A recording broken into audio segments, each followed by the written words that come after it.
Hello বন্ধুরা, দেখতেই পাচ্ছ সকাল সকাল বড় মার ছবি তোমাদেরকে শেয়ার করছি।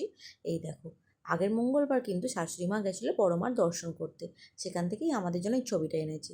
তো ঠাকুরঘরে এসে দেখছিলাম কোথায় বসানো যায়। এটা ঠাকুরঘরে এবার থেকে রাখবো। আর ঠাকুরঘর কিন্তু এখনো তোলা হয়নি, বাসি ঠাকুরঘর, স্নান করে চলে এসেছি। তো নিয়ে নিয়েছিলাম একটা ঝুড়ি, ছাদের বাগান থেকে কিছু ফুল তুলবো, মানে আমার ছাদ বাগান থেকে। তো শাশুড়ি মা ফুল তুলে দেয়, তাও ছাদে যে ফুলগুলো ফোটে আমার তুলতে বেশ ভালো লাগে। তাই দেখো ঝুড়ি নিয়ে চলে এসেছি ফুল তোলার জন্য। প্রথমেই দেখতেই পাচ্ছ নয়নতারা ফুল তুলে নিচ্ছি আমি। তারপরে দেখো দুটো বেল ফুল পড়েছে, এগুলোও নিয়ে নিচ্ছি। তো পাশে কিন্তু আরেকটা নয়নতারা গাছ আছে, সেখানে দেখো হোয়াইট আর দেখো পিঙ্ক, সেই ফুলগুলোও কিন্তু তুলে নিচ্ছি। আর নিয়ে নিচ্ছি তুলসী পাতা, তুলসীর মঞ্জুরি। আমি কিন্তু তুলসীর মঞ্জুরি রোজ কিন্তু নারায়ণ আর গোপুসোনাকে হাতে দিয়ে দিই। আর তুলসী পাতা তো লাগেই, তোমরা তো সবাই জানো, ঠাকুরের থালায় গ্লাসে দেওয়ার জন্য। তো নিয়ে নিয়েছি।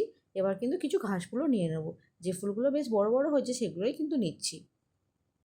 তো আমার কিন্তু ছাদ বাগানে ফুল তুলতে বেশ ভালো লাগে। তোমাদের কাদের কাদের ছাদ বাগানে এরকম চাষ করেছো অবশ্যই কিন্তু কমেন্ট করে জানিও। আর এই দেখো ছোট্ট একটা অপরাজিতা গাছ, এখানেও ফুল ফুটেছে। আর হাজারি গোলাপের গাছটা দেখো, এখনও ফুল দিয়ে যাচ্ছে এই গরমেতেও। তো সব ফুল তুলে নিয়েছি, এই দেখো। নিয়ে কিন্তু চলে এসেছি ঠাকুর ঘরে। আজ কিন্তু তোমাদের সাথে পুজোটা শেয়ার করলাম না। আজ কিন্তু শুধু পুজো দেওয়ার পরে শেয়ার করছি। এই দেখো সব ফুল দিয়ে সাজিয়ে দিয়েছি। তো কেমন লাগছে অবশ্যই জানিও।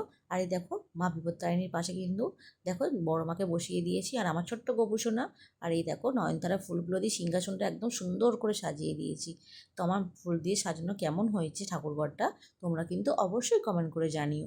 আর আমার ভিডিও ভালো লাগলে অবশ্যই লাইক কমেন্ট করো, আর আমার চ্যানেলটাকে অবশ্যই সাবস্ক্রাইব করে দিও। টাটা বন্ধুরা, সবাই খুব ভালো থেকো, দেখা হচ্ছে নেক্সট শর্টসে।